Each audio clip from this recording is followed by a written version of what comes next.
নমস্কাৰ ডিডি অসমৰ আবেলি বাতৰিৰ সৈতে ষ্টুডিঅ'ত মই ভনিতা প্ৰধানমন্ত্ৰী নৰেন্দ্ৰ মোদী আৰু আমেৰিকাৰ ৰাষ্ট্ৰপতি জো বাইডেনে আজি ভাৰ্চুৱেল মাধ্যমেৰে এখন বৈঠকত মিলিত হ'ব বহি পৰিক্ৰমা মন্ত্ৰালয়ে জনোৱা মতে নেতা দুগৰাকীয়ে বিভিন্ন দ্বিপাক্ষিক সহযোগিতা দক্ষিণ এছিয়া আৰু ভাৰত প্ৰশান্ত মহাসাগৰীয় অঞ্চলৰ হিহতীয়া উন্নয়নৰ লগতে গোলকীয় বিষয়সমূহৰ ওপৰত পাৰস্পৰিক বুজাবুজি আৰু আদান প্ৰদানৰ বিষয়ে আলোচনা কৰিব এই বৈঠকৰ জৰিয়তে দেশ দুখনৰ মাজত সংহত গোলকীয় কৌশলগত অংশদাৰিত্ব অধিক শক্তিশালী কৰাৰ বাবে উচ্চ পৰ্যায়ৰ বৈঠক অনুষ্ঠিত কৰাৰ ক্ষেত্ৰত সহায়ক হ'ব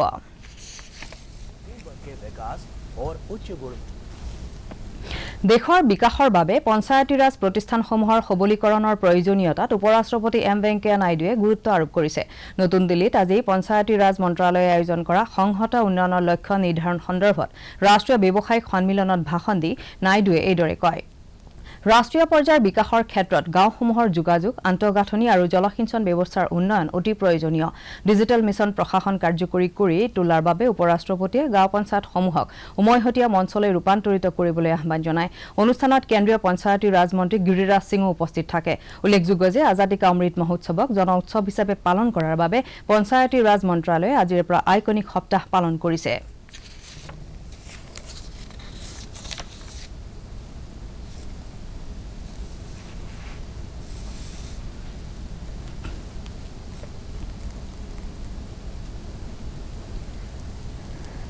Rama Rajya is incomplete without Grama Raj. This is a very simple, very powerful message given by Mahatma Gandhi. We have to understand that spirit and see to it that we really empower the rural elected bodies, Panchayat Raj institutions, Jila Parishad, Panchayat Samiti or Mandal Praja Parishad are the Panchayat.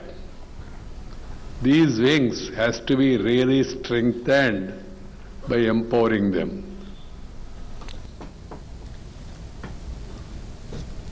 যুৱ সম্প্ৰদায় আৰু মহিলাৰ অংশগ্ৰহণৰ জৰিয়তে গণতন্ত্ৰৰ সবলীকৰণত লোকসভাৰ অধ্যক্ষ ওম বিৰলাই গুৰুত্ব আৰোপ কৰিছে অসম বিধানসভাত আজিৰে পৰা দুদিনীয়া কাৰ্যসূচীৰে অনুষ্ঠিত অষ্টম কমনৱেলথ পাৰ্লিয়ামেণ্টাৰী এছ'চিয়েশ্যনৰ ভাৰত আঞ্চলিক সন্মিলন উদ্বোধন কৰি তেওঁ এইদৰে কয় অধ্যক্ষগৰাকীয়ে উন্নয়নৰ প্ৰক্ৰিয়াত যুৱকসকলৰ অংশগ্ৰহণৰ বাবে নেতৃবৃন্দক সমূহীয়া প্ৰয়াস চলাবলৈ আহ্বান জনায় অনুষ্ঠানত অংশগ্ৰহণ কৰি মুখ্যমন্ত্ৰী ডক্টৰ হিমন্ত বিশ্ব শৰ্মাই ভাৰতীয় গণতন্ত্ৰ অতীতৰে পৰা শক্তিশালী হিচাপে জনাজাত বুলি উল্লেখ কৰে তেওঁ সংবিধান সভা আৰু ইয়াৰ কাম-কাজৰ সফলতাৰ বিষয়ে ব্যাখ্যা কৰে অনুষ্ঠানত CPAৰ কাৰ্যবাহী অধ্যক্ষ ইয়ান লিডেল গ্ৰেঞ্জাৰ অসম বিধানসভাৰ অধ্যক্ষ বিশ্বজিৎ দৈমাৰী আৰু বিধানসভাৰ বিৰোধী নেতা দেৱব্ৰত শইকীয়া উপস্থিত থাকে आप सबका अभिनंदन करता हूं स्वागत करता हूं CPA एक विश्वव्यापी पूरे देश का संगठन है जो पूरे विश्व के अंदर लोकतंत्र को सशक्त करने के लिए मजबूत करने के लिए लोकतांत्रिक प्रणाली को नागरिकों के सामाजिक आर्थिक परिवर्तन लाने में एक चर्चा संवाद निर्णय करने का एक मंच है जिसके माध्यम से हम विश्व के अलग अलग देशों के अंदर सम्मेलन करते हैं गोष्ठियां करते हैं चर्चा करते हैं संवाद करते हैं और CPA भारत रीजन भी विशेष रूप से CPA की गतिविधियों को आगे बढ़ाने का काम करता है समिति के बैठक की सफलतापूर्वक मेजबानी कर रहा है साथ ही इस सदन ने आज CPA भारत क्षेत्र के एक ऐतिहासिक सम्मेलन का साक्षी होने का भी सौभाग्य प्राप्त किया है मैं लोकसभा के माननीय अध्यक्ष श्री ओम बिरला जी को धन्यवाद देता हूं कि उन्होंने इस ऐतिहासिक कार्यक्रम की मेजबानी करने के लिए असम को ये अवसर दिया ये हमारी लोकतांत्रिक प्रथाओं और प्रणालियों को आगे बढ़ाने के मुद्दे पर विचार विमर्श करने के लिए एक प्रबल मंच है।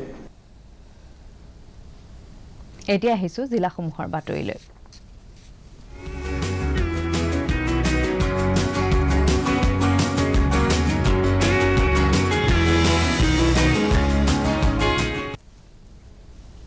কোকৰাঝাৰৰ চেলেকাগুৰি অঞ্চলৰ পৰা আজি পুৱা আৰক্ষীয়ে বৃহৎ পৰিমাণৰ অস্ত্ৰ-শস্ত্ৰ উদ্ধাৰ কৰে।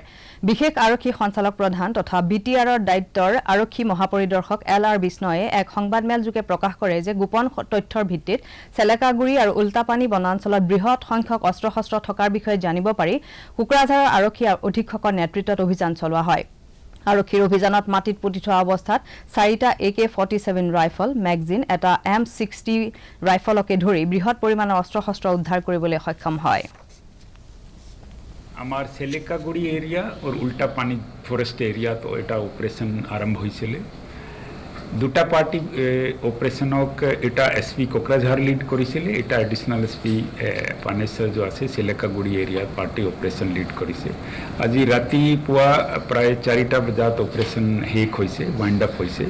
ইয়াতে টোটাল রিকভারি আপনি দেখিছে 7টা ওয়েপন আছে, ইয়াতে 4টা AK-47 আছে, এটা M16 রাইফেল আছে, এটা ইয়াতে টেলিস্কোপিক স্নাইপার রাইফেল আছে, और এটা আছে সেরেলি রাইফেল আছে একটু Chinese made rifle semi automatic rifle হয়, গুলি ইয়াতে AK-47 নিচিনা হয়, और 130 রাউন্ড এমিনিশন আছে, টোটাল 5টা ম্যাগাজিন আছে।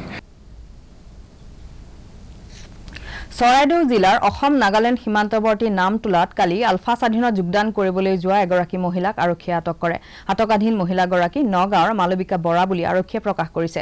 গোপন তথ্যৰ ভিত্তিত আৰক্ষীয়ে অঞ্চলটোত অভিযান চলাই মহিলাগৰাকীক আটক কৰে। মহিলাগৰাকীয়ে আলফাক যোগদানৰ বাবে যোৱাৰ কথা আৰক্ষীৰ আগত স্বীকাৰ কৰিছে।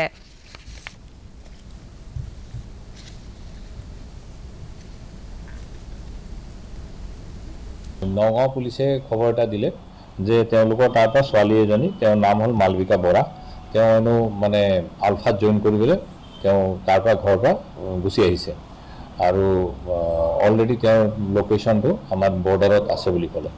তো গতিকে ইমিডিয়েট আমি লোকেশ্যন এইবিলাক কালেক্ট কৰি পেলাই এডিশ্যনেল এছ পি হেডকোৱাৰ্টাৰ পাৰ্টিলৈ ইমিডিয়েট ওলাই গ'ল। তেখেত বাহিৰতে আছিলে, গতিকে বাহিৰে তেওঁ গুচি গ'ল আৰু অলপ টেক্টফুলি বিচাৰি পেলাই আমি ছোৱালীজনীক ডিটেক্ট কৰিলোঁ।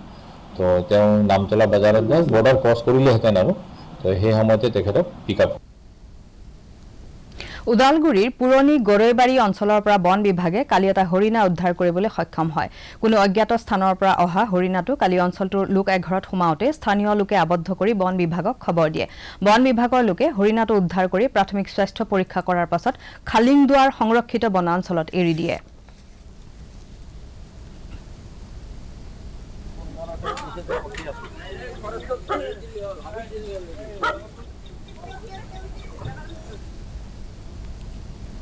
বাসন্তী পূজাৰ আজি দশমীৰ দিনা দেৱীক বিসৰ্জন দিয়া হয়। এই উপলক্ষে ৰাজ্যৰ বিভিন্ন ঠাইৰ লগতে তেজপুৰতো বিসৰ্জনৰ কাৰ্যসূচী অনুষ্ঠিত কৰা হয়। তেজপুৰ জাহাজ ঘাটত দেৱীৰ মৃন্ময় মূৰ্তি ব্ৰহ্মপুত্ৰত বিসৰ্জন দিয়া হয়। দেৱী বিসৰ্জনৰ সময়ত বিশেষকৈ মহিলাসকলে পৰিয়ালৰ মংগলৰ বাবে দেৱীৰ আশীষ কামনা কৰে। একাংশ ভক্তই ঘট পূজাৰে পূজা অৰ্চনা কৰি ব্ৰহ্মপুত্ৰত বিসৰ্জন দিয়ে।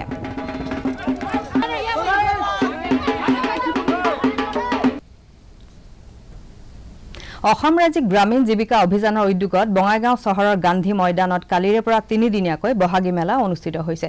জিলাখনৰ 5টা উন্নয়ন খণ্ডৰ অধীনৰ মহিলা আত্মসহায়ক গোটৰ উৎপাদিত চিৰা, পিঠা, গামোচা আদি সামগ্ৰী এই মেলাত প্ৰদৰ্শন তথা বিক্ৰী কৰা হৈছে।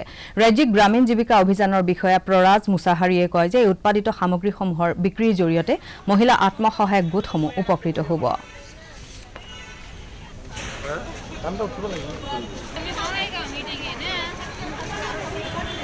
আমি আহিছোঁ বাজিতপাৰাৰ পৰা, বাজিতপাৰা ৰামধেনু গোটৰ পৰা আহিছোঁ। আমি ইয়াত মাছৰুম বনাওঁ, মাছৰুমৰ আচাৰ বনাওঁ আৰু বিভিন্ন ধৰণৰ আচাৰ বনাওঁ। শুকান মাছৰুম আছে আমাৰ ইয়াত আৰু বিভিন্ন ধৰণৰ আচাৰ আছে। অসম ৰাজ্যিক গ্ৰামীণ জীৱিকা অভিযানৰ জৰিয়তে গোটেই অসমতে 3দিনীয়া অসমীয়া বহাগী মেলা কাৰ্যসূচী আয়োজন কৰা হৈছে। তেনেকৈ আমি বঙাইগাঁৱতো এই 3দিনীয়া কাৰ্যসূচীটো আমাৰ বঙাইগাঁও গান্ধী ময়দানত আয়োজন কৰিছোঁ। ৰাজ্যিক গ্ৰামীণ জীৱিকা অভিযানৰ তিনিচুকীয়া শাখাৰ উদ্যোগতো কালিৰে পৰা তিনিদিনীয়াকৈ বহাগী মেলা অনুষ্ঠিত হৈছে। তিনিচুকীয়া থানা চাৰিআলিৰ সমীপৰ ডাকবঙলা প্ৰাংগণত আয়োজিত এই বহাগী মেলাত আত্মসহায়ক গোটসমূহৰ মহিলাসকলৰ দ্বাৰা উৎপাদিত থলুৱা সামগ্ৰী প্ৰদৰ্শনৰ লগতে বিক্ৰীৰ ব্যৱস্থা কৰা হৈছে।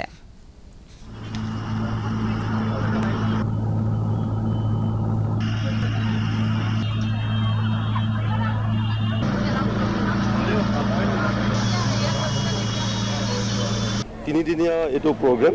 এই মেলাখনত বেচিকেলি আমাৰ যিসকল আত্মসহায়ক গোট আছে, মহিলা আত্মসহায়ক গোট, তেওঁলোকে নিজে নিজে প্ৰস্তুত কৰা সামগ্ৰীসমূহ ইয়াতে প্ৰদৰ্শন কৰিছে আৰু তেওঁলোকে বিক্ৰীৰো ব্যৱস্থা কৰিছে। এটা কথা জনাব পাই পেলাই আমি ভাল পাইছোঁ যে ইয়াৰে অধিক সংখ্যক গোটে বেংকৰ পৰা ঋণ লৈছে। সেই ঋণেৰে তেওঁলোকে সামগ্ৰীসমূহ প্ৰস্তুত কৰিছে আৰু এই ঋণসমূহ তেওঁলোকে নিয়মীয়াভাৱে ঘূৰাই। অসম জাতীয়তাবাদী যুৱ পৰিষদৰ লখিমপুৰ জিলা সমিতিৰ উদ্যোগত আৰু উত্তৰ লখিমপুৰ আঞ্চলিক সমিতিৰ সহযোগত লখিমপুৰত 7 এপ্ৰিলৰ পৰা বিহু নাচ আৰু ঢোল বাদনৰ কৰ্মশালা অনুষ্ঠিত হৈছে। লখিমপুৰ চহৰৰ ত্যাগ ক্ষেত্ৰত 7 দিনীয়াকৈ অনুষ্ঠিত এই কৰ্মশালাত 300 নাচনী তথা ঢুলীয়াক ঢোলৰ ওজা সোমনাথ বৰাই প্ৰশিক্ষণ প্ৰদান কৰি আছে। কৰ্মশালাত শতাধিক প্ৰশিক্ষাৰ্থীক মৌ কুঁৱৰী, সৰু বিহুৱতী আৰু বৰ বিহুৱতীৰ লগতে ঢোল বাদনৰ প্ৰশিক্ষণ প্ৰদান কৰা হৈছে।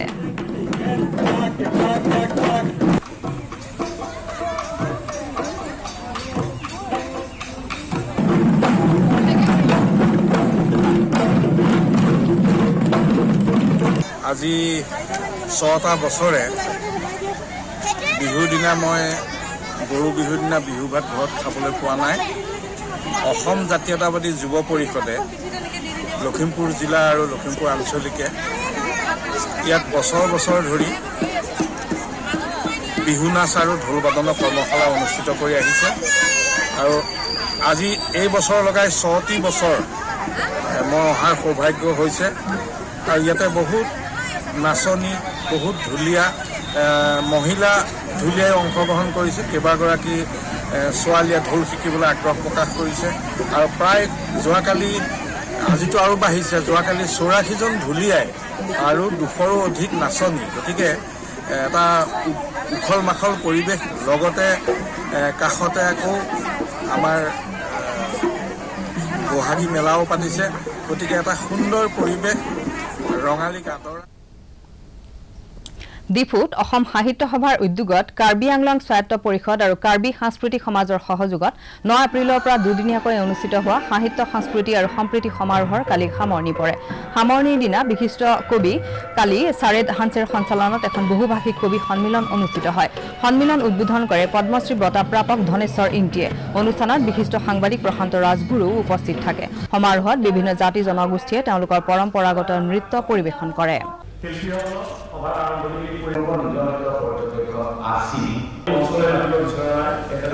অসম সাহিত্য সভাৰ উদ্যোগত কাৰ্বি সাংস্কৃতিক সমাজ আৰু কাৰ্বি আংলং স্বায়ত্ত পৰিষদৰ উদ্যোগত দুদিনীয়াকৈ সাহিত্য সংস্কৃতি সম্প্ৰীতি সমাৰোহ অনুষ্ঠিত হৈ গ'ল। সামৰণি পৰ্ব আৰু আমি এই দুদিনৰ যি কাৰ্যসূচী, বৰ্ণাঢ্য কাৰ্যসূচী, বিভিন্ন কাৰ্যসূচী লোৱা হৈছে আৰু ইয়াত এনেধৰণৰ কাৰ্যসূচী লোৱা হৈছে যাতে কাৰ্বি আংলঙত থকা নহয় সমগ্ৰ অসমৰে বিভিন্ন জাতি জনগোষ্ঠী জনজাতিৰ যি কৃষ্টি প্ৰদৰ্শন সকলে সুবিধা পায় আৰু তেওঁলোকে নিজা নিজা প্ৰদৰ্শন কৰিছে। ইতিমধ্যে আমাৰ আদৰণীয় সমিতিৰ সভাপতি ডিফুৰ জনপ্ৰিয় বিধায়ক আমাৰ বিজয় সিং ডাঙৰীয়াই কথাখিনি ইতিমধ্যে আপোনালোকৰ আগত অৱগত কৰিছে। গুৱাহাটীৰ দূৰদৰ্শন কেন্দ্ৰৰ অনুষ্ঠান কাৰ্যবাহী ৰঞ্জিত বেজবৰুৱাৰ আজি পুৱা গুৱাহাটীৰ নিজা বাসগৃহত দেহাৱসান ঘটে। মৃত্যুৰ সময়ত তেওঁৰ বয়স আছিল 59 বছৰ। 1962 চনত শোণিতপুৰ জিলাৰ চেঙামাৰীত জন্মগ্ৰহণ কৰা বেজবৰুৱাই 1985 চনৰ 31 আগষ্টত গুৱাহাটী দূৰদৰ্শন কেন্দ্ৰত যোগদান কৰিছিল। দীঘলীয়া কাৰ্যকালত বেজবৰুৱাই মলক গুইন গুইনকে ধৰি বহুকেইখন জনপ্ৰিয় ধাৰাবাহিক, তথ্যচিত্ৰ আদি প্ৰযোজনা কৰাৰ উপৰিও বাতৰি প্ৰযোজক হিচাপেও কাৰ্যনিৰ্বাহ কৰিছিল। ডিডি অসমৰ তৰফৰ পৰা আমি প্ৰয়াত ৰঞ্জিত বেজবৰুৱালৈ গভীৰ শ্ৰদ্ধাঞ্জলি জ্ঞাপন কৰিছো।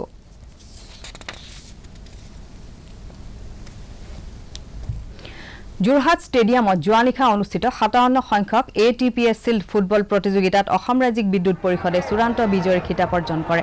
চূড়ান্ত খেলখনত অসম ৰাজ্যিক বিদ্যুৎ পৰিষদে অইল ইণ্ডিয়াক 2-1 গ'লৰ ব্যৱধানত পৰাজিত কৰি ষষ্ঠবাৰৰ বাবে চেম্পিয়নশ্বিপ অৰ্জন কৰে। প্ৰতিযোগিতাত অসম ৰাজ্যিক বিদ্যুৎ পৰিষদৰ ত্ৰিদীপ বড়োৱে শ্ৰেষ্ঠ খেলুৱৈৰ সন্মান লাভ কৰে। প্ৰতিযোগিতাৰ বঁটা প্ৰদান কৰে সাংসদ তপন গগৈ আৰু ATPAৰ অধ্যক্ষ গৌতম বৰুৱাই।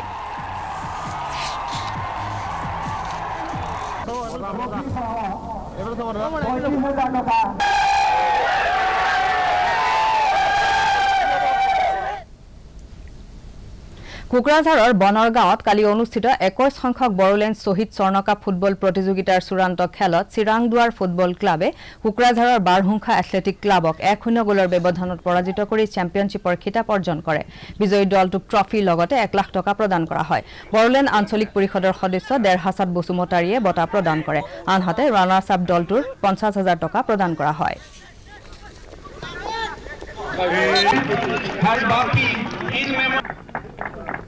श्री सूरज मुसाहारी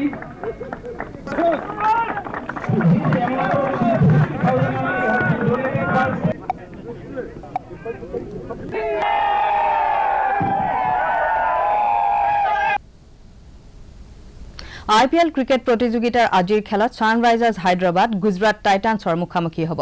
নবী মুম্বাইৰ DY পাটিল ষ্টেডিয়ামত অনুষ্ঠিত হ'বলগীয়া খেলখন সন্ধিয়া 7:30 বজাত আৰম্ভ হ'ব। প্ৰতিযোগিতাৰ কালিৰ দুখন খেলত ক্ৰমে দিল্লী কেপিটেলছ আৰু ৰাজস্থান ৰয়েলছে জয়লাভ কৰে। আবেলি বাতৰি ইমানতে শেষ হ'ল। পৰৱৰ্তী বাতৰি সন্ধিয়া 6:30 সম্প্ৰচাৰ কৰা হ'ব। নমস্কাৰ।